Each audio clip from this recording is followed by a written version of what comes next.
How Trump won the election.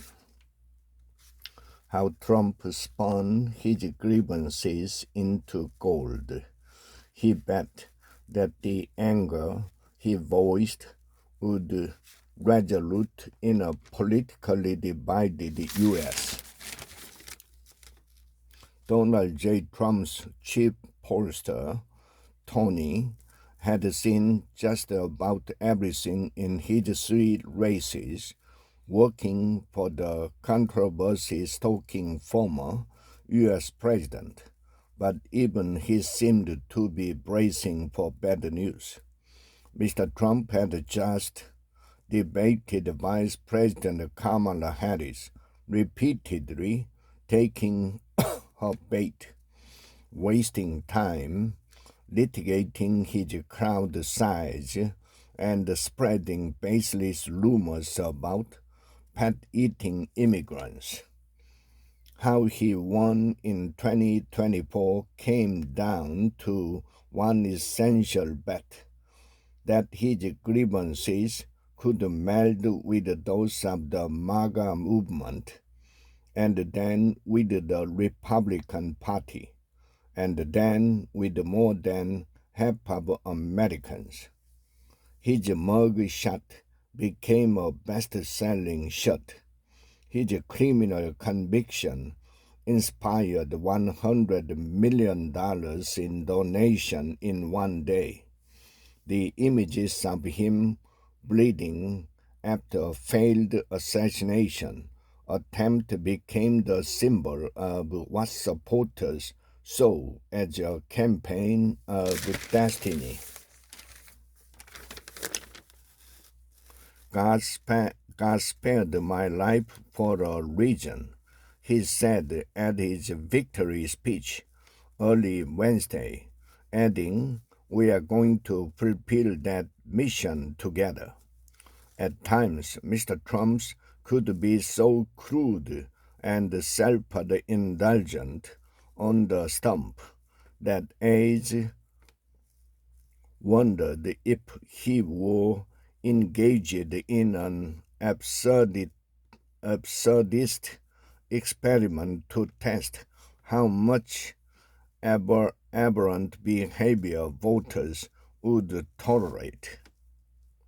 But Mr. Trump successfully harnessed the anger and frustration millions of Americans felt about some of the very institutions and systems he will soon control as the 47th President of the United States.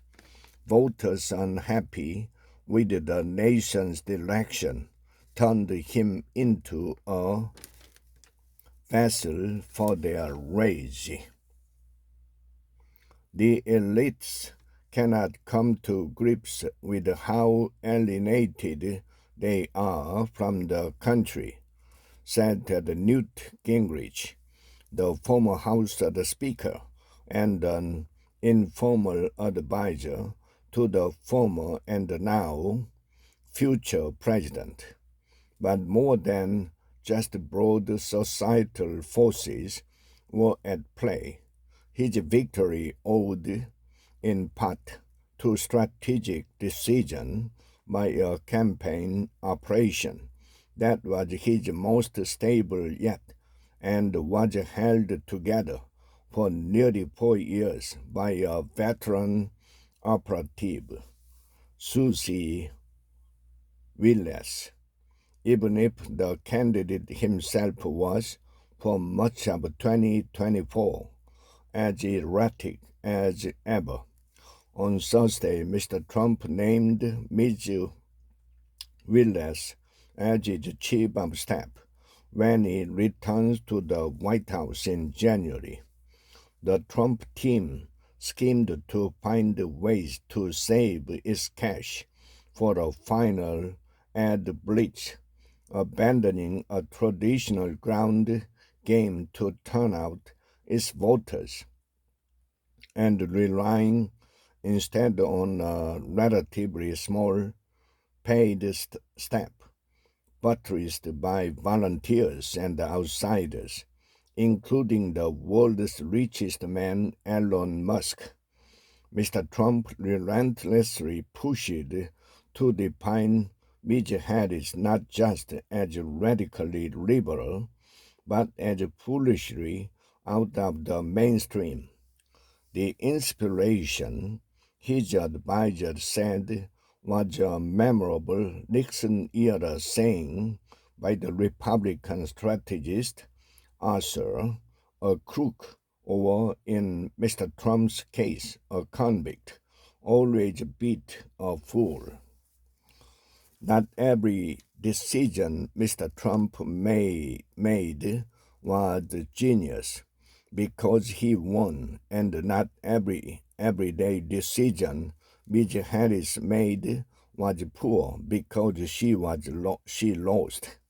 But in a race and in a nation so narrowly divided, Mr. Trump and his team made just enough of the right ones.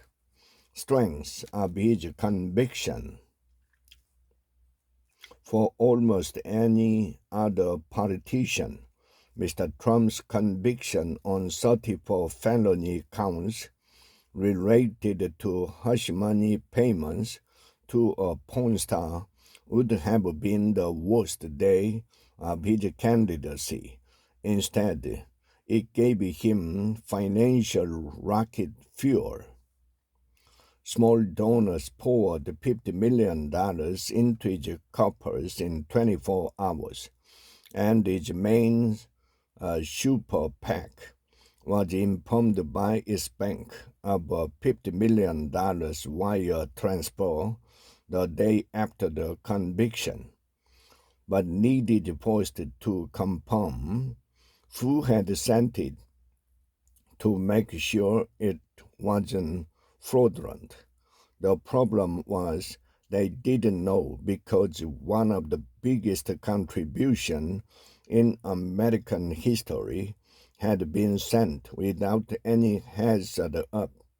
Eventually, they determined the amount and the source, the reclusive billionaire Timothy Mellon. The $100 million they helped narrow the financial chasm Mr. Trump had been facing. To finance a rate fusillade of television ads, his team had stretched legal limits to shunt tens of millions of dollars in expenses from the campaign onto the Republican Party and other groups. More significantly, once he became the presumptive nominee, they scrapped the traditional campaign run, party-funded field operation, and outsourced it instead to unproven super PACs. The gender gap. Mr. Trump has long been nervous about the issue of abortion. He blamed the fallout from the Dobbs decision overturning Roe v. Wade, which had established the right to abortion in the Constitution, for the Republican Party's poor performance in the midterms in 2022. He considered the issue so politically fraught that it had the potential to single-handedly sink his campaign. Anti-trans ads. About a week after the September debate, Mr. Trump started spending heavily on a television ad that hammered Ms. Harris for her position on a seemingly obscure topic, the use of taxpayer funds to fund surgeries for transgender inmate. Every transgender inmate in the prison system would have access, Ms. Harris said in the 2019 clip used in the ad. $100 million. Donations raised in one day by Donald J. Trump after his criminal conviction. Change and Obama. By early October, the Trump team had been trying for weeks to blunt Ms. Harris's efforts to portray herself as the change candidate. The Trump team's internal polling had showed Ms. Harris succeeding at portraying herself as a change agent in August. She had settled on the slogan, "A New Way Forward," and was pressing a generational argument against Mr. Trump, who was vying to become the oldest man ever elected president. It was one of the most worrying findings for the Trump team in the early weeks of her candidacy. Then she went on The View. In what was otherwise an uneven talk show appearance, Ms. Harris was asked if she would have done something differently from Mr. Biden. She paused, then said, "There is not a thing that comes to mind."